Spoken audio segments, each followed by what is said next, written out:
దయచేసి లూకాసు వార్త 9వ అధ్యాయము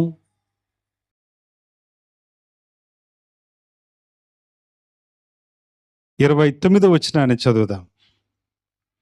ఆయన ప్రార్థించుచుండగా ఆయన ముఖ రూపము మారెను, ఆయన వస్త్రములు తెల్లనివై దగదగా మెరిసెను. చాలండి, చిన్న ప్రార్థన చేద్దాం. దేవా, దీవించండి చదవబడినటువంటి వాక్య భాగం. మేము ధ్యానము చేయబోచుండగా మీ పరిశుద్ధాత్మ శక్తి సహాయములు మీరు మాకు తోడుగా దయచేయమని, వినుచున్న ప్రతి హృదయాన్ని మీరే తాకమని యేసు క్రీస్తు నామమున అడిగి వేడుకుంటున్నాను తండ్రి. ఆమేన్, ఆమేన్. దేవునికి స్తోత్రం. దీనికంటే ముందు 28వ వచనం గనక చదివినట్లయితే, ఈ మాటలు చెప్పినది మొదలుకొని రమారమి 8 దినములైన తర్వాత ఆయన పేతురు, యోహానును, యాకోబును వెంటబెట్టుకొని ప్రార్థన చేయుటకు కొండ ఎక్కెను. ఆ కొండ రూపాంతరం కొండ అని, ఆ తీసుకెళ్ళినటువంటి శిష్యులు యాకోబు, పేతురు, యోహానని మనం గత వారం నేర్చుకున్నాం. వాళ్ళ కొండ మీదకి వెళ్ళిన తర్వాత ఈ ముగ్గురేమో నిలబడిపోయారు, ఏం చేయాలో తెలియదు. కానీ యేసుక్రీస్తు ప్రభు వారేమో మోకరించి ప్రార్థన చేస్తున్నారు. ఆయన ప్రార్థన చేస్తున్నటువంటి సమయంలో ఆయన ముఖ రూపం మారిపోయింది. దేవునికి స్తోత్రం, దేవునికి స్తోత్రం. ప్రియమైనటువంటి దేవుని బిడ్డారా, ప్రార్థన చేసే ముఖాలన్నీ కూడా రూపాలు మారిపోతాయండి. ప్రార్థన చేసే ముఖాలన్నీ కూడా నెమ్మళంతో, శాంతితో, సమాధానంతో, సంతోషంతో, దేనికి కూడా అదరనటువంటి స్వరూపం కలిగినటువంటి వారుగా, కలవరపడనటువంటి వారిగా వారి ముఖాలు ఉంటాయి. ఏమండి? కాబట్టి ఈరోజు నువ్వు ప్రార్థనా జీవితాన్ని కలిగి ఉంటే గనక ప్రభువారు ఆ జీవితాన్ని నీకు ప్రసాదించాలనుకుంటున్నాడు. ఏమండి?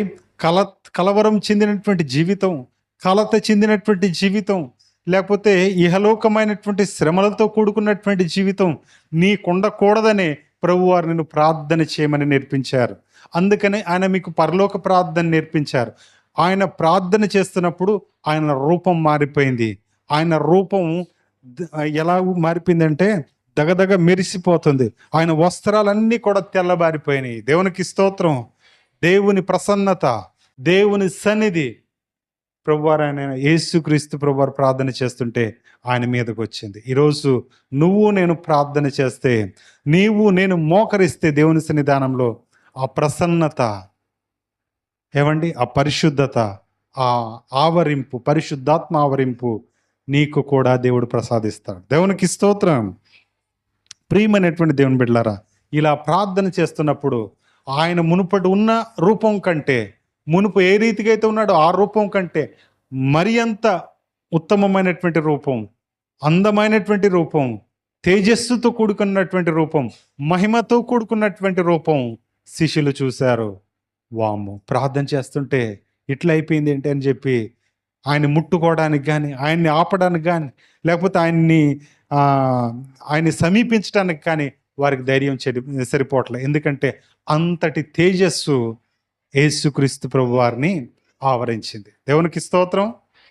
ఈరోజు బాధతో నువ్వు ప్రార్థన చేస్తే ఆ పరిశుద్ధాత్మ తేజస్సు నిన్ను కూడా ఆవరిస్తుంది. ఏమండి? నువ్వు ఎక్కడైతే మోకరించి ప్రార్థన చేస్తావో, ప్రార్థన చేయడానికి ఒక చోటు ఏం అవసరంలా, ప్రార్థన చేయడానికి ఒక ప్రత్యేకమైనటువంటి ప్లేస్ ఏం అవసరంలా, నీకెక్కడైతే ప్రభు వారికి ప్రార్థన చేయాలనిపిస్తుందో ఆ చోటునే నువ్వు ప్రార్థన చేయొచ్చు, మోకరించవచ్చు, నిలబడవచ్చు, నడుచుకుంటూ వెళ్తూ కూడా ప్రార్థన చేయొచ్చు. దేవునికి స్తోత్రం. ప్రియమైనటువంటి దేవుని బిడ్డలారా, ఆయన రూపం మారిపోయింది. ఆయన వస్త్రాలు దగదగా మెరిసిపోతున్నటువంటి సమయంలో ఏం జరిగిందో చూద్దాం. 30వ వచనం చూడండి. మరియు 2 పురుషులు ఆయనతో మాట్లాడుచుండిరి. వారు మోషే, ఏలియా అనువారు. ఆయన ప్రార్థన చేస్తుంటే మహిమ ఆయనతో చుట్టూ నిండుకొని ఉన్నది, తేజస్సు ఆయన చుట్టూ నిండుకొని ఉన్నది. 2 రూపాలు కనపడుతున్నాయి. ఎవరికి అని అంటే ఉండేటటువంటి 3 శిష్యులకి. ఎవరెవరికి? పేతురికి, యోహానికి, యాకోబుకి. ఏమండి? ఈ 3కి ఆ 3 కనపడుతున్నారు. ఎవరెవరు చెప్పాలి? ఎవరెవరు? మోషే కనపడుతున్నారు, యేసుక్రీస్తు ప్రభువారు కనపడుతున్నారు, తర్వాత ఏలియా గారు కనపడుతున్నారు. దేవునికి స్తోత్రం. ఎలా తెలిసింది వీళ్ళకి? ఆయన మాట్లాడేది మోషే అని, ఏలియా అని ఎలా తెలిసింది? యేసుక్రీస్తు ప్రభువారు అంటే తెలుసు, ఆయన రూపాన్ని చూస్తున్నారు కాబట్టి ఆయన గుర్తుపట్టగలుగుతారు. మరి మిగతా ఇద్దరు పలానాయన మోషే అని, పలానాయన ఏలియా గారిని వీళ్ళకి ఎట్లా తెలుసు? నేను మిమ్మల్ని అడుగుతున్నాను, ఏమండి? ఎలా తెలుసు? పరిచయం చేశారా యేసుక్రీస్తు ప్రభువారు? లేదు. మరి ఎలా తెలిసింది? చెప్పరేమండి? పరిశుద్ధాత్మ ఆవరించింది కదా, ఆ చుట్టూ మేఘంలా కమ్ముకున్నారు. తర్వాత తేజస్సు ఉంది. ఆ 3 రూపాలు, 3 స్వరూపాలు ఇలా కనపడుతున్నాయి. ఆ కనపడేటటువంటి ఆ ముగ్గురులో ఒకరేమో యేసుక్రీస్తు ప్రభువారని, మరొకరేమో మోషే గారని, మరొకరేమో ఏలియా గారని. ఈ ముగ్గురికి ఎలా తెలిసింది? చెప్పాలి. ఎలా తెలిసింది? How it is possible? మిమ్మల్ని అడుగుతున్నా, చెప్పాలి, మాట్లాడాలి. అర్థమైందా? నేను మీ ముగ్గురు ఇట్లా మాట్లాడుతున్నారండి, నాకు తెలియని వాళ్ళు వచ్చి. మనం ఒక ముగ్గురం ఇటుండి చూస్తున్నాం, వాళ్ళు అక్కడ మాట్లాడుకుంటున్నారు, మాట్లాడే కూడా మనం వినబడుతున్నాయి. మాట్లాడేటోడు ఒకటి తెలుసు మనకి, మిగతా ఇద్దరు పలానోళ్ళని ఎట్లా తెలుసు? ఆ అనుభవంలో వీళ్ళు ఉన్నారు. ఇంకా చెప్పాలి. ఎవరు? యేసుతో నడిచేవారు కాబట్టి తెలిసిపోయిందా? తెలుసుకున్నారు. ఇంకా ఆలోచన చేయండి ఒకసారి. ఆ ఇద్దరు పలానాయన మోషే అని, పలానాయన ఏలియా అని ఎలా తెలిసింది? పరిశుద్ధాత్మ తెలియచేసింది. ఇంకా చెప్పాలి. ఇంకా అందుకనే పోయిన వారం చెప్పాను, ఈ వారం కంటే వచ్చే వారం చాలా ఇంట్రెస్టింగ్ ఉంటుందండి. అర్థమైందండి? ఎలా తెలిసింది అని అన్నానంటే బాగా వినండి. ఇలా ముగ్గురు వింటున్నారు, వాళ్ళు ఏం మాట్లాడుకుంటున్నారు. యేసుక్రీస్తు ప్రభు వారిని వారితో మాట్లాడుతున్నారు. మాట్లాడేటప్పుడు వాళ్ళు ఎలా మాట్లాడుతున్నారు అని అంటే పేరు ఉచ్చరించుకుంటూ మోషే గారు అని అంటున్నారు ప్రభువారు, ఏలియా గారు అని అంటున్నారు. అలా మాట్లాడేది ఎవరు వింటున్నారు? వీళ్ళు వింటున్నారు. అంటే పలానాయన మోషే అని, పలానాయన ఏలియా అని ఎలా తెలిసింది? యేసుక్రీస్తు ప్రభువారు ఉచ్చరిస్తే తెలిసింది. దేవునికి స్తోత్రం. అర్థమైందా? ఏమండి? అంతకు మించి తెలిసే అవకాశము లేదు. మోషే ఏమో క్రీస్తు పూర్వం 1400 సంవత్సరాల క్రితం జీవించిన ఆయన. ఏమండి? ఏలియా ఏమో సుమారు 1000-1200 సంవత్సరాల క్రితం నివసించిన ఆయన. వీళ్ళకి ఏ కోశాన కూడా పరిచయం లేదు, తెలియదు కూడా. కానీ అన్ని కాలాల ఉన్నటువంటి వ్యక్తి ఒకడు ఉన్నాడు వాళ్ళ మధ్య. ఎవరు అనంటే యేసుక్రీస్తు ప్రభువారు. దేవునికి స్తోత్రం. ఆయనకి ఆది లేదు, అంతము లేదు. ఆయన అబ్రహాముతో నేను మాట్లాడాను అంటున్నారు కొత్త నిబంధన గ్రంథంలో. ఏమండి? అబ్రహాము నాకు తెలుసు, అబ్రహాము దగ్గరకు నేను వెళ్ళాను, అబ్రహాము ఇచ్చినటువంటి ఆ ఆతిథ్యాన్ని నేను స్వీకరించాను, ఆయనకు నాకు తెలుసు, ఆయనతో నాకు పరిచయం ఉందని చెప్పారు. అంతటి అబ్రహాముతోనే ఆయన అంటే మోషే కంటే ముందున్నటువంటి అబ్రహాముతో ఆయన పరిచయం ఉన్నప్పుడు మోషేతో ఉండదా? కదా. కాబట్టి యేసుక్రీస్తు ప్రభు వారు మాట్లాడుతున్నారు, మోషే అని మాట్లాడుతున్నారు. తర్వాత ఏలియా అంటున్నారు. ఓహో, అయితే ఆయన ఆయన ఎవరు? మోషే గారా అని చెప్పి ఉన్నటువంటి 3 శిష్యులు డిసైడ్ అయిపోయారు. దేవునికి స్తోత్రం. అర్థమైందండి? అర్థమైందండి? ప్రియమైనటువంటి దేవుని బిడ్డలారా, దేని గురించి మాట్లాడుకుంటున్నారు అని అంటే 31వ వచనం, వారు మహిమతో అగుపడి ఆయన యెరూషలేములో నెరవేర్చబోవు నిర్గమమును గూర్చి మాటలాడుచుండిరి. నిర్గమమును గురించి మాట్లాడుతున్నారు. యెరూషలేములో జరగబోయేటటువంటి నిర్గమం అంటే మన దగ్గర ఒక పుస్తకం ఉంది బైబిల్లో, నిర్గమ కాండం. నిర్గమ అంటే అర్థం ఏంటిది చెప్పాలి. నిర్గమ అంటే తిరిగి వచ్చుట. ఆది కాండము, తర్వాత రెండోది సంఖ్యాకాండమా? చెప్పాలి. ఆది కాండము, నిర్గమకాండము, లేవి కాండము, సంఖ్యాకాండము, ద్వితీయోపదేశకాండం. నిర్గమం అంటే తిరిగి వచ్చుట దాని గురించి, అంటే మరలా ఏతించే దాని గురించి వీళ్ళ ముగ్గురు మాట్లాడుకుంటున్నారు. దేవునికి స్తోత్రం.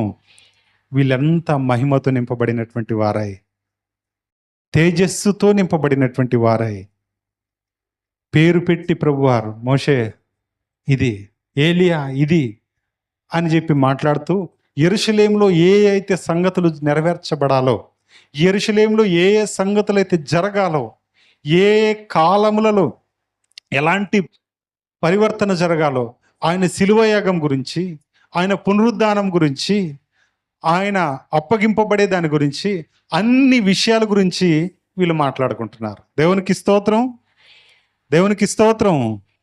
ప్రియమైనటువంటి దేవుని బిడ్డలారా, అందుకనే దేవుని యొక్క వాక్యం మీరు చాలా శ్రద్ధగా వినాలి. ఏమండి, వీళ్ళు ముగ్గురు మాట్లాడుతున్నారు, ఆ ముగ్గురు వింటున్నప్పుడు దేని గురించి మాట్లాడుతున్నారు అని అంటే, యేసు క్రీస్తు తిరిగి రాకన గురించినటువంటి, యెరూషలేములో మరలా వెళ్తే ఎలాంటి పరిస్థితులు ఎదుర్కోవాల్సి వస్తుందో, ఎలాంటి శిలువ యాగం చేయాల్సి వస్తుందో, ఎలాంటి స్థితిని మరి ఎదుర్కోవాల్సి వస్తుందో, వాటన్నిటి గురించి ఈ ముగ్గురు చర్చించుకుంటున్నారు. ప్రియమైనటువంటి దేవుని బిడ్డలారా, మీకు ఒక డౌట్ రావాలి ఇక్కడ, ఎందుకు మోషే ఏలియానే రావాలి?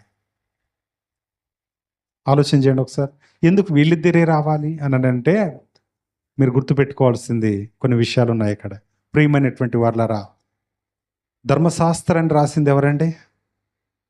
చెప్పాలి. పంచకాండాలను రాసింది ఎవరు? మోషే గారు.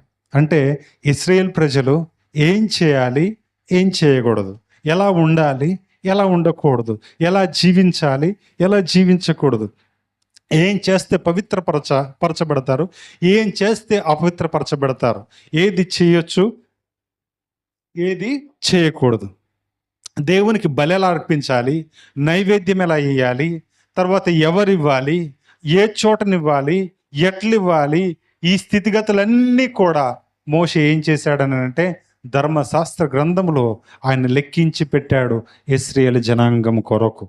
దేవునికి స్తోత్రం. అందుకనే మోషేని గురించి ప్రభువారు అంటారు కదా, హెబ్రీయులకు రాసిన పత్రిక 3:3-5 వచనాల వరకు, మోషే నా ఇల్లంతటిలో ఎలాంటి వాడండి? నమ్మకమైనటువంటి వాడు. ఏం చెబితే అది చేశాడు, ఏది అవసరమో అది చేశాడు. కాబట్టి ఆయన నమ్మకమైనటువంటి వాడు. దేవునికి స్తోత్రం, దేవునికి స్తోత్రం. కాబట్టి ఇశ్రాయేల్ జనాంగానికి అంతటికి ఒక దిశ నిర్దేశం చేసినటువంటి ఆయన మోషే గారు. ఏమండి, చట్టాన్ని అమలు చేసినటువంటి వ్యక్తి మోషే గారు. ఆయన మరణం ఎవరికి తెలియదు. ఏమండి, ఆయన మరణం కూడా ఎవరికి తెలియదు. దేవుడే ఆయన్ని పాతి పెట్టారు అనేటటువంటి మాట ఉంది. కాబట్టి కానాను దేశంలో ప్రత్యక్షంగా అంటే డైరెక్ట్గా ఫిజికల్గా ఆయన వెళ్ళలేదు, కానీ మహిమ శరీరముతో కానాను దేశంలో అడుగు పెట్టాడు మోషే. దేవునికి స్తోత్రం, దేవునికి స్తోత్రం. ప్రియమైనటువంటి దేవుని బిడ్డలారా, కానాను దేశాన్ని చూపించారు ప్రభు. ఇదిగో ఈ దేశం ప్రజలకి ఇవ్వాలి, ఇశ్రాయేల్ ప్రజలకి ఇవ్వాలనుకుంటున్నాను మోషే అని చూపించారు. కానీ ఫిజికల్గా ఆయన వెళ్ళలేదు, కానీ ఆత్మానుసారంగా ప్రభు వారితో సందర్శించడానికి రూపాంతరం కొండ మీదకి ఆయన వచ్చాడు, ఆయన మాట్లాడాడు. దేవునికి స్తోత్రం. కాబట్టి మోషే, అందుకని చాలాసార్లు ప్రభువారు మోషే ధర్మశాస్త్రాన్ని నేను అమలు చేయడానికి అంటే నెరవేర్చడానికి నేను వచ్చాను, కానీ దాన్ని నిరర్ధకం చేయడానికి నేను రాలేదు. దేవునికి స్తోత్రం. కాబట్టి చట్టాన్ని ఎవరైతే చేశారో ఆ వ్యక్తితో మాట్లాడుతున్నారు. రెండవదిగా అగ్ని వంటి ప్రవక్త అయినటువంటి అగ్ని వంటి ఏలియా గారితో ఆయనతో మాట్లాడుతున్నారు. దేవునికి స్తోత్రం. ఏలియా గారు అయితే మహిమ శరీరంతోనే ఆయన మహిమలోకి ప్రవేశించారు. ఆయనకి చావు లేదు. ఏమండి, చాలాసార్లు ఎలీషా వెంటబడ్డాడు. ఆయన దగ్గరికి వచ్చి, ఎలీషా గారు, మన ప్రవక్త, మన అయ్యగారు, దేవుడు ఆయన్ని కొనుక్కోబోతున్నాడు, మీకు తెలుసా అంటే, నాకు తెలుసు, మీరు ఊరుకుండా ఉండండి అని చెప్పి ఆయనతో అంటాడు. ఎలీషా, నాకు పలానా చోట పని ఉంది, నేను వెళ్ళాలనుకుంటున్నాను అని అంటే, లేదు గురుగారు, మీరు ఎక్కడికి వెళ్తే నేను అక్కడికి వస్తా అని చెప్పి ఆయన ఎంట పడి మరి వెళ్తా ఉంటే అగ్ని వేరుపరిచి వారిని ఏం చేసిందంటే, అగ్ని రథాల మీద ఆయన తీసుకొని కొనిపోబడింది. ఎలీషా మిగిలిపోయాడు. ఆయన వెళ్తున్నప్పుడు ఆయన దుప్పటి ఈయనకు అందుతుంది. ఆ దుప్పటి అందు పుచ్చుకునే ఏలియా ఎన్ని కార్యాలు అయితే చేశారో ఎలీషా కూడా అంతకంటే డబల్ చేశాడు. దేవునికి స్తోత్రం. ప్రవక్త అయినటువంటి ఏలియా గొప్ప దైవజనుడు, గొప్ప ప్రవక్త. ఆయన ఛాలెంజ్లు ఎలా ఉండేవి అంటే, బయలు ప్రవక్తలేమో 400 మంది, ఈయనేమో చెప్పాలి, ఈయనేమో ఒకడే, సింగిలే. బయలు ప్రవక్తలు ఎంతమంది అండి? 450 మంది ఒకవైపు, ఈయనేమో సింగిల్గా ఒకవైపు నిలబడి ఒక బలర్పిద్దాం. ఆ బలి పశువు కట్టెలతో తడిచి దాన్ని వధించి అక్కడ పెట్టేసి నీళ్లు పోసి అర్పించిన తర్వాత ఏ దేవుడైతే ఆకాశము నుంచి అగ్నిని కురిపించి ఈ బలిని దహిస్తారో వాళ్ళే నిజమైనటువంటి దేవుడు. ఛాలెంజ్ అంటే బయలు ప్రవక్తలు 450 మంది ఉన్నారు కాబట్టి ఛాలెంజ్ అని అన్నారు. ఏమండి? ఛాలెంజ్ అని అన్నారు, నిలబడ్డారు. కానీ అగ్ని రాలే, బలి పశువు వధింపబడింది, కట్టెలు పేర్చబడ్డాయి, అన్నీ కూడా సిద్ధం చేసుకోబడ్డాయి, కానీ అగ్ని పైనుంచి రాలే. ఆఖరికి మిమ్మల్ని మీరు ఏం చేసుకుంటారో చేసుకోండి, మీ దేవుడు ప్రయాణంలో ఉన్నాడేమో, మీ దేవుడు నిద్రపోతున్నాడేమో, మీ దేవునికి మీ మొర వినబడట్లేదేమో, ప్రార్థన చేయండి అని చెప్పి ఆయన అని వాళ్ళని రెచ్చగొట్టేటటువంటి ప్రయత్నం చేసిన, వాళ్ళు ఎంత అంగలార్చి ప్రార్థన చేసినా, వాళ్ళని వాళ్ళు కోసుకున్న అగ్ని రాదు కదా, కనీసం బూడిద కూడా రాదు పైనుంచి. ప్రియమైనటువంటి దేవుని బిడ్డలారా, వాళ్ళ రోజంతా అయిపోద్ది. ఆ తర్వాత ఏలియా గారు వెళ్ళి కట్టెలు పేర్చి, పాడైపోయినటువంటి బలిపీఠాన్ని కట్టెలు పేర్చి దాని మీద బలి పశువును వధించి, యెహోవా ఆకాశమందున్నటువంటి దేవా, నీ మహిమను ప్రత్యక్షపరచు, ఉన్నటువంటి ప్రజలందరూ కూడా నీవే నిజమైనటువంటి దేవుడు అని తెలుసుకున్నట్లు ఈ కార్యం జరిగించు అని చెప్పి ప్రార్థన చేస్తా ఉండగానే ఆకాశం నుంచి అగ్ని దిగి వచ్చి ఆ బలిని అంగీకరింపబడుతుంది. దేవునికి స్తోత్రం. ప్రియమైనటువంటి దేవుని బిడ్డ, అంత సాహసం చేసినటువంటి వ్యక్తి ఎవరండి? చెప్పాలి, ఎవరండి? ఏలియా గారు. ఎంత పవర్ఫుల్లో తెలుసా? అంత పవర్ఫుల్. ఎంత శక్తిమంతుడో తెలుసా? దేవుని కొరకు ఒక్కడే నిలబడ్డాడండి. ఈ కొన్ని ఏదో డైలాగులు అంటూ ఉంటారు ఇక్కడక్కడ, సింహం సింగిల్ అంటారు చూసారా? ఆ ఎగ్జాక్ట్ వర్డ్ ఈయనకు వర్తిస్తుంది. ఎవరికి? ఎందుకంటే ఆయన తండ్రి కొదమ సింహం, ఈయన సింహపు పిల్ల. దేవునికి స్తోత్రం. ప్రియమైనటువంటి దేవుని బిడ్డ, అంతటి గొప్ప శక్తి ఏలియా గారు. ఈరోజు నువ్వు చేసే ప్రార్థనలో శక్తి ఉందా? నువ్వు చేసే భక్తిలో శక్తి ఉందా? నువ్వు చేసేటటువంటి ప్రార్థన దేవునికి వినబడుతుందా? అసలు నీకు ప్రార్థన చేసే యోగ్యత ఉందా? ఒకసారి నువ్వు ఆలోచించే. నీవు ఆత్మీయ స్థితిలో నువ్వు ఉన్నావా? ఈ మధ్య చాలామంది హేళనగా ప్రార్థన చేసే వాళ్ళు ఉన్నారు, తాగి ప్రార్థన చేసే వాళ్ళు ఉన్నారు, ఎదుటి వాళ్ళని గేలి చేస్తూ ప్రార్థన చేసే వాళ్ళు ఉన్నారు. నీ ప్రార్థన ఎలాంటిది? అది పవిత్రమైనటువంటి ప్రార్థనేనా? పవిత్రమైనటువంటి ప్రార్థనతో నువ్వు ప్రార్థన చేస్తున్నావా? దయచేసి ఆకాశమందుండు నీ తండ్రి నేను పరిశీలిస్తున్నాడు. దయచేసి నీ ప్రార్థన, నీ నైవేద్యం, నీ అర్పణ, నీ ఆరాధన దేవునికి బలిగా, అర్పణగా, ధూపంగా, నైవేద్యంగా ఆయన దగ్గరకు వెళ్ళాలి. దేవునికి స్తోత్రం. ఏలియా చేశాడు. ఏలియా చేసిన మరుక్షణం ఆకాశం నుంచి అగ్ని దిగి వచ్చి 450 మంది బయలు ప్రవక్తలు, ఇశ్రాయేలు జనాంగం, రాజు అయినటువంటి ఆహాబు చూస్తుండగానే ఆకాశం నుండి అగ్ని దిగి వచ్చేది. దేవునికి స్తోత్రం. ప్రియమైనటువంటి దేవుని బిడ్డలారా, ఈ విషయం ఎప్పుడైతే ఆహాబు భార్య పేరు ఏంటండి? చెప్పాలి, ఎవరండి? యెజెబెల్. బయలు ప్రవక్తలకు అందరికీ ఆమె పోషకురాలు. ఏమండి? బయలు ప్రవక్తలకు అందరికీ ఎవరండి?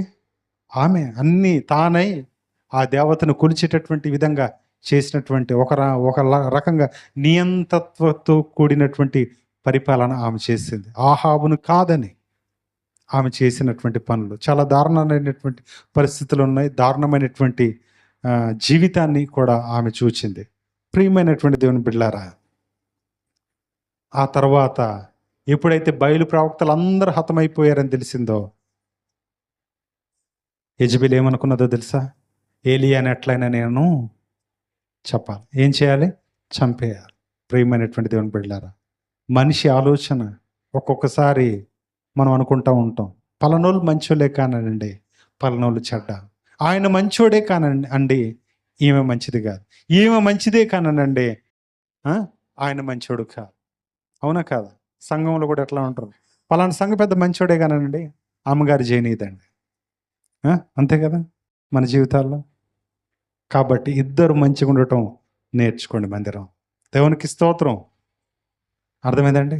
ఆహాబు ఏ రీతిగా అయితే దేవుని కార్యాన్ని చూసి మాట్లాడకుండా అయిపోయాడో, యెజబెల్ కూడా అట్లా ఉండాల్సింది. కానీ షీ వాజ్ నాట్. అట్లా ఆమె ఉండలేదు. చంపడానికైనా ఇష్టపడింది. ఏలియా ఎక్కడున్నాడు ఎతకండి అని నోటీసులు పంపింది. ఏలియాకి వర్తమానం పంపింది. దేవునికి ప్రార్థన చేశాడు, పారిపోవడానికి ట్రై చేశాడు. ప్రియమైనటువంటి దేవుని బిడ్డలారా, ఆయన ఎంతో శ్రమను, ఎంతో కష్టాన్ని ఆయన ఎదుర్కొంటూ ఉన్నతమైనటువంటి మరి భక్తుడుగా, ప్రవక్తగా ఏలియా గారు ఉన్నారు. దేవునికి స్తోత్రం.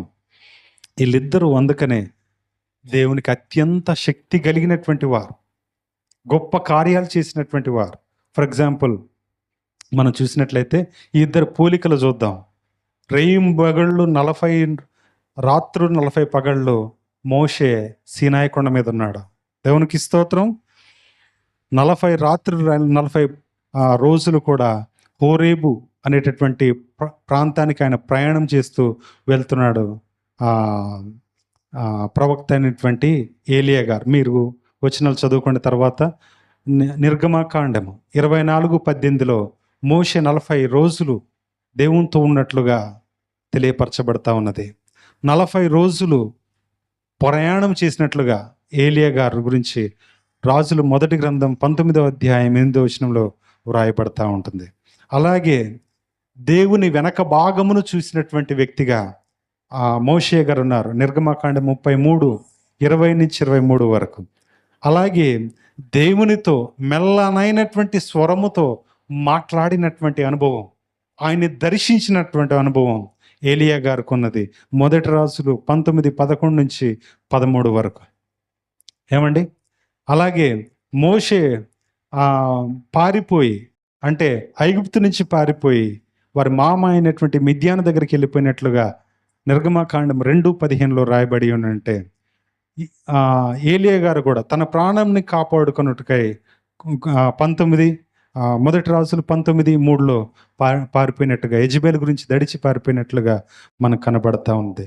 ఆయన కూడా ఎదిరించి, ఫరోను ఎదిరించి మరి గొప్ప కార్యాలు చేయడానికి మోషే నిలబడితే, బయలు దేవతను ఎదిరించి గొప్ప కార్యాలు చేయడానికి ఎవరు పూనుకొని ఉన్నారు? చెప్పాలి, ఎవరండి? ఏలియా గారు పూనుకొని ఉన్నారు. దేవునికి స్తోత్రం. ఈ రెండిటికి సిమిలారిటీ, ఇద్దరికి కూడా ఎంత దగ్గర సంబంధం, ఎంత దగ్గర పోలికలు ఉన్నాయో ఒకసారి మీరు చూడండి. ప్రియమైనటువంటి దేవుని బిడ్డలారా, ఈ మాటలు వింటున్నప్పుడు, ఇంతటి శక్తి కలిగినటువంటి ప్రవక్తల గురించి మీరు వింటున్నప్పుడు మన ఒళ్ళు గగులు పడవాలా, మన భక్తి రెట్టింపు అవ్వాలి. దేవునికి స్తోత్రం.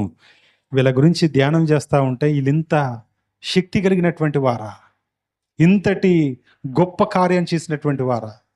చివరికి దేవదూతే వచ్చి ఏలియా గారికి, ఇదిగో అప్పం ఉంది తిను అని చెప్పి ఆయనకి ఇచ్చి, ఇదిగో దీంట్లో నీరున్నాయి త్రాగండి అంటే తినేసి తాగేసి మళ్ళీ పడుకున్నాడు.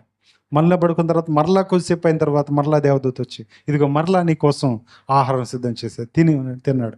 నీకు శక్తికి మించినటువంటి ప్రయాణం ఉంది, నువ్వు బయలుదేరేలా. దేవునికి స్తోత్రం. ఈరోజు నీకు ఏదన్నా బలం ఉందంటే, ఆ బలం ఎవరి కొరకు వాడాలి? చెప్పాలండి, ఎవరి కొరకండి? దేవుని కొరకే మీరు వాడాలి. ఏమండి? దేవుని కొరకు కాక దేనికి కూడా మీరు వాడడానికి వీల్లేదు. సంసోనికి బలం ఇచ్చాడు దేవుడు, దేవుని కొరకు వాడబడాలనుకున్నాడు. కానీ ఆయన స్త్రీల కొరకు, లేకపోతే ఇహలోక సంబంధమైనటువంటి వాటి కొరకు వేగిరపడ్డాడు. ఆయన బలాన్ని ఆయన కోల్పోయాడు, ఆయన శక్తిని ఆయన కోల్పోయాడు, ఆయన శక్తిని ఆయనే నిర్వీర్యం చేసుకున్నటువంటి పరిస్థితి సంసోన్లో చూడగలిగాం. ఈరోజు నీ పరిస్థితి ఏంది ప్రియా దేవుని బిడ్డ? ఎలా ఉంది నీ ఆత్మీయ జీవితం? రోజు దేవునితో మాట్లాడుతున్నావా? దేవునితో అనుభవం నీకుందా? దేవునికి నువ్వు మొరపెడుతున్నావా? దేవునితో ఆత్మీయ సంబంధము, ఆత్మీయ జీవితం ఎంతవరకు ఉందో నీ ఆ కొలమానం ఏంటిది ఒక్కసారి మీరు పరిశీలన చేసుకోండి. భయంకరమైనటువంటి లోకంలో మనం ఉంటున్నాం.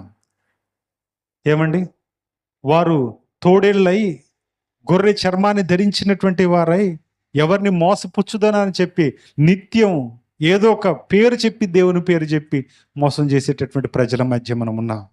దేవుని శక్తి కాదు, మా శక్తే కనపడాలని పనిచేసేటటువంటి సేవకుల సమాజంలో మనం ఉంటున్నాం. ఇందాక అన్నగారు మాట్లాడుతూ ఒక బ్యానర్, ఏ బ్యానర్ అవసరం లేదండి మంచి చేసేటోడికి. దేవునికి స్తోత్రం. కొంతమంది ఆ వరద సహాయాల్లో చూసినట్లయితే వాళ్ళ ఫోటోలు పెద్దగా పెట్టారు, ఒక్క వాక్యం, చిన్న వాక్యం లేదండి దాని మీద. ఏమండి, ఆకలి గునిన వారికి ఆహారం దయచేయమన్నాడు మా దేవుడని, బీదలకు అప్పిచ్చువాడు ధన్యుడు, లేకపోతే నీ నీ తోటి వారికి సహాయం చేయవాడు ధన్యుడు అనేటటువంటి ఏ చిన్న మాట అయినా వాళ్ళకి దొరకలేదా? ఏమండి, ఏది చేసినా వాక్యానుసారం కదా మనం చేయాల్సింది. పర్సనల్ దాన్ని ఏమంటారు, పాపులారిటీ ఎందుకండి మనకి? అవునా కాదా? ఇంత చేసిన సహాయం అది అంతమందికి ఎందుకంటే, పోయి అన్నీ మనమా కాదు, సంఘంలో ఎవరెవరు డొనేషన్ చేసినటువంటివి అవి మన ఫోటో పెట్టుకుని ఇవ్వడం అనేది కరెక్ట్ కానే కా. దేవునికి స్తోత్రం, దేవునికి స్తోత్రం. ఏలియా ఏ రోజు ఆయన ఘనతను కోరుకున్నటువంటి వాడు కాదు. మోషే ఏ రోజు ఆయన వ్యక్తిగత ఘనతను కొరకు ఆయన పనిచేయలేదు. వాళ్ళ ద్వారా దేవుడు మహింపరచబడ్డాడు, దేవుని గణపరచబడ్డాడు. దేవునికి స్తోత్రం. ఈనాడు మనకు ఆ స్థితి, ఆ స్థాయి ఉండొద్దు. నీకే తలాంతి ఇచ్చాడో ఆ తలాంతును బట్టి నువ్వు దేవునికి వాడబడాలి, ఉపయోగపడాలి అనే పరిచర్యను నువ్వు జరిగించాలి. దేవునికి స్తోత్రం, దేవునికి స్తోత్రం. ప్రియమైనటువంటి దేవుని బిడ్డలారా, ఇంత గొప్పదైనటువంటి సేవకుల దర్శనం ఎవరు చూశారు? ఎవరు చూశారు? ఈ ముగ్గురు చూశారు. ఎవరెవరండి? యాకోబు, యోహాను, పేతురు చూశారు. ఎవరెవరిని చూశారు? యేసుక్రీస్తు ప్రభు వారిని, మోషే గారిని, ఏలియా గారిని. వాళ్ళు మాట్లాడుతున్నటువంటి అంశం యెరూషలేము నిర్గమమును గురించి, అంటే మరలా జరగబోయేటటువంటి సంగతులను గురించి వాళ్ళు చర్చించుకుంటుంటే ఈ మోషేని చూసినటువంటి ఆనందంలో, ఏలియాను చూసినటువంటి ఆనందంలో, వీళ్ళ సంభాషణ వింటున్నటువంటి ఆనందంలో పేతురు గారికి అత్యానంద భరితుడై ఆయన ఏమంటున్నాడు ఒకసారి చూడండి.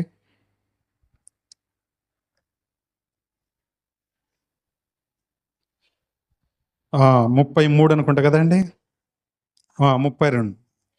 పేతురును అతనితో కూడా ఉన్నవారును నిద్రమత్తుగా ఉండిరి. వారు మేలుకొనినప్పుడు ఆయన మహిమను ఆయనతో కూడా నిలిచి ఉన్న చూచి ఆ ఇద్దరు పురుషులు ఆయన యొద్ద నుండి వెళ్ళిపోవచ్చుండగా పేతురు యేసుతో, ఏలినవాడా, మనం ఇక్కడ ఉండుట మంచిది. నీకు ఒకటియు, మోషేకు ఒకటియు, ఏలియాకు ఒకటియు 3 పర్ణశాలలు కట్టుదమని తాను చెప్పినది తానెరగకయే చెప్పాను. ఏం చెప్పినటండి పేతురు గారు? అయ్యా, మిమ్మల్ని చూడటం నా భాగ్యం, నా జన్మ ధన్యమైపోయింది. ఇక్కడ ఉండటం మంచిదే, ఈ చోటు మంచిదే. కాబట్టి మీకొకటి, మోషే గారికి ఒకటి, ఏలియా గారికి ఒకటి పర్ణశాల నేను కట్టిస్తా. దేవునికి స్తోత్రం. ఏం కట్టిస్తారటండి? ఆయన ఏం చెప్పాడు ఆయనకి తెలియదు. ప్రియమైనటువంటి దేవుని బిడ్డ, ఆయన చూడటానికి చూశాడు, ఉత్తేజభరితుడైపోయాడు, ఆనందింపబడ్డాడు. మోషేని చూసే భాగ్యం కలిగింది, ఏలియా గారిని చూసే భాగ్యం కలిగింది. ఆ ఆనందంలో ఆయన అంటున్నటువంటి మాట, మీకు పర్ణశాలలు నేను కట్టిస్తా. దేవునికి స్తోత్రం. ప్రియమైనటువంటి దేవుని బిడ్డలారా, ఆయన తెలియక అన్నాడు, కానీ అది నిజమైంది. ఆ పర్ణశాలలు ఈ మందిరమే యేసుక్రీస్తు మందిరం. దేవునికి స్తోత్రం. ప్రియమైనటువంటి దేవుని బిడ్డలారా, ఆయన సమరయ స్త్రీతో కూడా ప్రభువారు అంటారు ఒక మాట, ఏమ్మా మరి నీకుండే వాళ్ళు ఇప్పుడున్న ఆయన నీ భర్తే కదా అని అంటే, వామ్మో నా జీవితం అంతా చెప్పేశావు, నువ్వు నిజంగా ప్రవక్తవే, ఇంకా వేరే ఎవరని కూడా నేను నమ్మట్లేదు, నువ్వు ప్రవక్తవే. కానీ మా పూర్వీకులు ఆ, ఈ కొండ మీద ఆరాధిస్తున్నారు. ఎక్కడ? ఈ కొండ మీద ఆరాధిస్తున్నారు అని అంటే ప్రభువారు అంటారు కదా, ఇదిగో యెరూషలేమందైనను ఈ కొండ మీదైనను రాబోయేటటువంటి రోజుల్లో ఆరాధింపరు. దేవునికి స్తోత్రం. ఎక్కడ ఆయనను విశ్వసిస్తారో, ఎక్కడ ఆయన రాజ్యం కావాలనుకుంటారో, ఎవరైతే వారి పాప క్షమాపణ నిమిత్తం ఒప్పుకుంటారో వారందరూ కూడా ఆరాధించేటటువంటి స్థలాలు లోకంలో, ప్రపంచంలో అనేక చోట్ల నేను నిర్మించాలనుకుంటున్నాను అని ప్రభువారు తెలియజేశారు. దేవునికి స్తోత్రం. ప్రియమైనటువంటి దేవుని బిడ్డలారా, ఈరోజు ఈ వాక్యం వింటున్నటువంటి మీరు ఆ దర్శనం చూసిన తర్వాత ఈ ఉన్న ముగ్గురు శిష్యులకి మతిపోయింది. మోషేను చూసాం, ఏలియా గారిని చూసాం, ఆ మహిమను చూసాం, ఆ తేజస్సును చూసాం అని చెప్పి పేతురు గారు ఆయన పత్రికల్లో కూడా వ్రాసారు. ప్రియమైనటువంటి దేవుని బిడ్డలారా, జరగబోతున్నటువంటి సంగతులను గురించి వారు మాట్లాడుకున్నారు. జరగబోతున్నటువంటి అంతిమ కాల సంగతులను గురించి నీకు తెలియపరచాలనుకుంటున్నాడు దేవుడు. నువ్వు సిద్ధంగా ఉన్నావా ఆయన స్వరం వినడానికి? ఆయనతో ఉండడానికి నువ్వు సిద్ధంగా ఉంటే ఆయన దర్శనాలు, ఆయన గురి, ఆయన లక్ష్యం, ఆయన నెరవేర్పు అన్నీ కూడా నీతో పంచుకోవాలని ప్రభువారు ఆశ కలిగి ఉన్నాడు. అందుకనే అంత్య దినాలలో నా ఆత్మను యవనస్తుల మీద ఎక్కువ నేను కుమ్మరిస్తానని సెలవిచ్చినటువంటి దేవుడు. కన్యకలు, మీ యవన కన్యకలు కలలు కంటారు, దర్శనాలు చూస్తారు. మీ యవన కుమారులు దర్శనంలో చూస్తారు, వారు ప్రవచిస్తారని చెప్పి వాక్యం తెలియపరచబడింది. ప్రియమైనటువంటి దేవుని బిడ్డలారా, ఉంటున్నది మనం అంత్యకాలం, చీకటి కాలం, భయంకరమైనటువంటి కాలంలో ఉంటున్నాం. కాబట్టి దేవుని యొక్క నిత్య దర్శనం మనం పొందుకోవాలి అని అంటే, పేతురు, యాకోబు, యోహాను అనుభవంలోకి మనం వెళ్ళాలి అని అంటే ప్రార్థన జీవితం మనకు కావాలి. ప్రార్థన పరులమై మనం ఉండాలి. నీకు నిద్ర పట్టట్లేదా? ప్రార్థన చేయి. లేకపోతే ఆందోళనగా ఉందా? ప్రార్థన చేయి. నీ అవసరాలు తీర్చబడట్లేదా? ప్రార్థన చేయి. నీ అక్కర్లు తీర్చబడట్లేదా? ప్రార్థన చేయి. నీ సమస్యలతో ఉన్నావా? ప్రార్థన చేయి. నువ్వు సంతోషంగా ఉన్నావా? ఏం చేయి? ప్రార్థన చేయి. దేవునికి స్తోత్రం, దేవునికి స్తోత్రం. కాబట్టి అన్నిటికీ సమాధానం ఏంటిదండి? అన్నిటికీ సమాధానం ప్రార్థనే. దేవునికి స్తోత్రం. ప్రార్థనతోనే సమస్తం మనం చేయగలుగుతాం. ప్రార్థన చేస్తుంటేనే ప్రభువారి ముఖం మారిపోయింది, ఆయన చుట్టూ తేజస్సు నిండిపోయింది, ఆయన మహిమతో సమస్తం నింపబడింది. దేవునికి స్తోత్రం. భక్తుడైనటువంటి భక్త సింగ్ గారు ఇట్లనే ప్రతిరోజు ఆయన ప్రార్థన చేస్తూ ఉంటే ఆయన గది మెరిసిపోయేదటండి, లైట్ వేసినట్టుగా వెలిగేదట. అయితే ఆయన ప్రార్థన చేస్తుంటే ఒకానొక రోజు దేవుని స్వరం ఆయనతో మాట్లాడింది.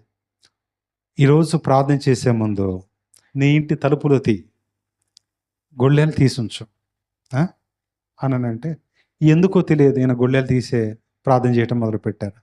ఆ టైం వచ్చినప్పుడు ప్రభువారు చెప్పారు, ఈరోజు 3 అతిథులు నీ దగ్గర రాబోతున్నారు, వారికి భోజనం పెట్టి సువార్త చెప్పి వారిని పంపించే. దేవునికి స్తోత్రం. ఏం చేయి? భోజనం పెట్టి సువార్త చెప్పి పంపించే. ఈయన సరే ప్రభు అని చెప్పి ఎదురు చూస్తూ ఉన్నాడు, లైట్లన్నీ ఆర్పేసి. మధ్యరాత్రి అయిన తర్వాత 1 గంట 2 గంటలకి 3 వచ్చారు, సంచులు పట్టుకొని, కత్తులు పట్టుకొని, కటార్లు పట్టుకొని, అన్ని ఆయుధాలు పట్టుకొని వచ్చారు. ఎవరాళ్ళు చెప్పాలి? ఎవరు?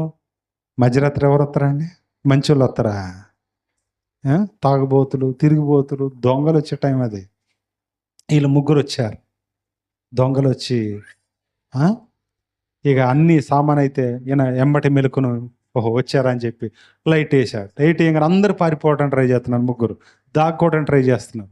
మీరేం పారిపోకండి, మీరు వచ్చే సంగతి నాకు ఆల్రెడీ చెప్పారు. ఎవరు?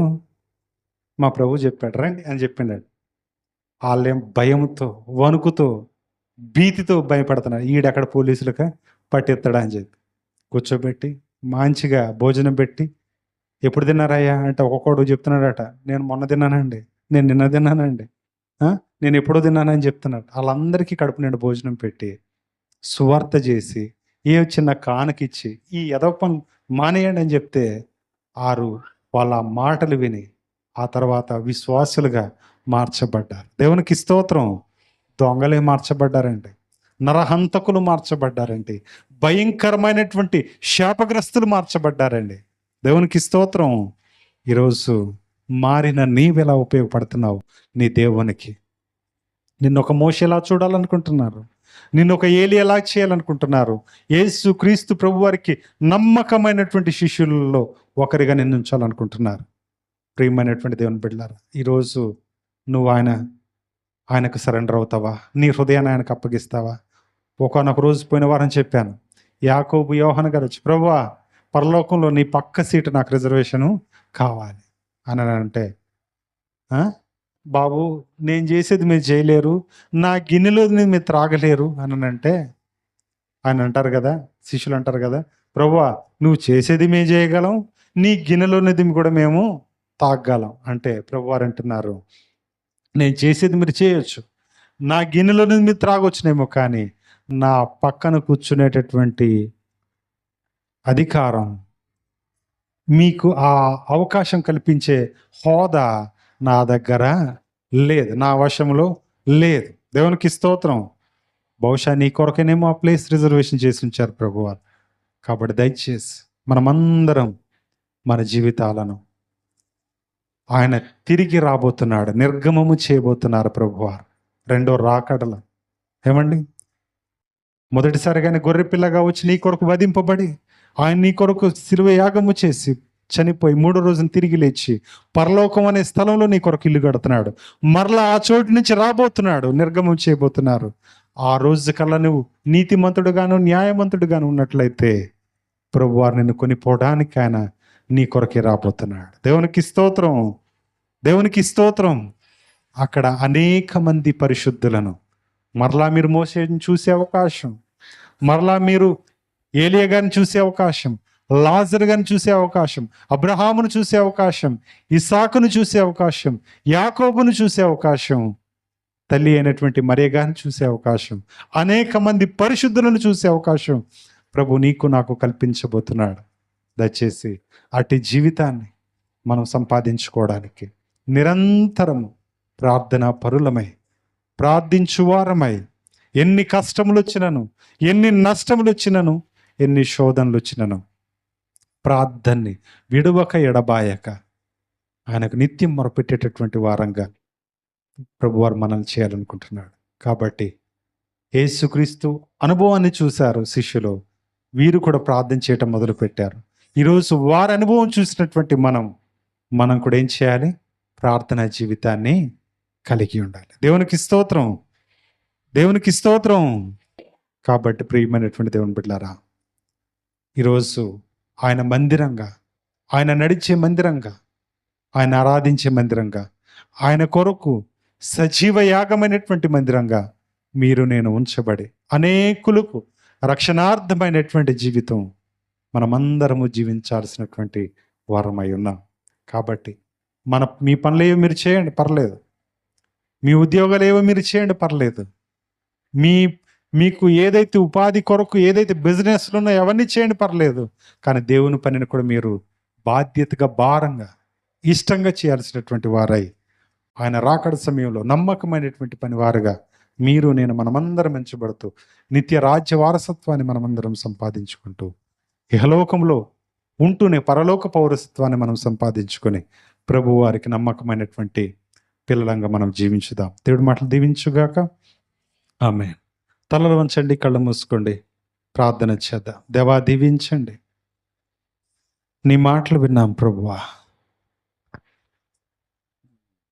మా జీవితాల్లో మీ కృపను దయచేయండి, మీ పరిశుద్ధతనివ్వండి ప్రభువా. మీరు ప్రార్థన చేస్తున్నప్పుడు మీ ముఖ రూపం మారింది, మీ వస్త్రాలు దగదగ మెరిసిపోయినాయని విన్నా. మహిమ తేజస్సుతో కూడినటువంటి ప్రార్థన మీరు చేశారు. మీరు ప్రార్థిస్తున్నప్పుడు జరగబోతున్నటువంటి సంగతులను తెలియచేయడానికి తండ్రి వారు ప్రభా మీతో మాట్లాడటానికి మోషే గారిని, ప్రభా ఏలియా గారిని మీ యొద్దకు పంపారు. ఆ అనుభవం ప్రభా శిష్యులైనటువంటి పేతురు గారు, యోహాను గారు, యాకోబు గారు చూశారు. ప్రభా ఈ నిత్యమైనటువంటి జీవాన్ని మేము సంపాదించుకొని ప్రభా పరలోక పరిశుద్ధులలో ప్రభా మేము కూడా ఒక చిన్న ప్రభా పాత్రగా, పనివారంగా ప్రభా నీ కొరకు ఉపయోగపడేటటువంటి వారికి మమ్మల్ని తీర్చిదిద్దమని నాయన, ఇదిగో మీరు చేసే కార్యాలు ప్రభా గొప్పవి. మిమ్మల్ని కలిగి జీవించడమే ఈ లోకంలో మీరు నాకు ఇచ్చినటువంటి గొప్ప భాగ్యం. మీరు రాకడ సమయంలో ప్రభా ఇప్పటి వరకు సజీవులంగా ఉన్నటువంటి మేము ప్రభా అన్ని విషయాల్లో ఎత్తబడేటటువంటి పరిశుద్ధమైనటువంటి జీవితం మాకందరికీ దయచేయమని, మాలో ఉండేటటువంటి ప్రతి పాపాన్ని మీరు పరిహరించమని, మీ కృపచేత నింపి కాపాడమని, ఏ కళంకము ప్రభా మిమ్మల్ని ప్రభా మమ్మల్ని మీకు దూరం చేస్తుందో ఆ ప్రతి కళంకాన్ని దూరపరిచి మమ్మల్ని నీ రక్తంతో మరొక్కసారి కడిగి నీ తేజస్సు, నీ మహిమను మాకు కూడా ప్రసాదించమని కోరుకుంటూ యేసు క్రీస్తు నామమున ప్రార్థించి వేడుకుంటున్నాను తండ్రి. ఆమేన్, ఆమేన్.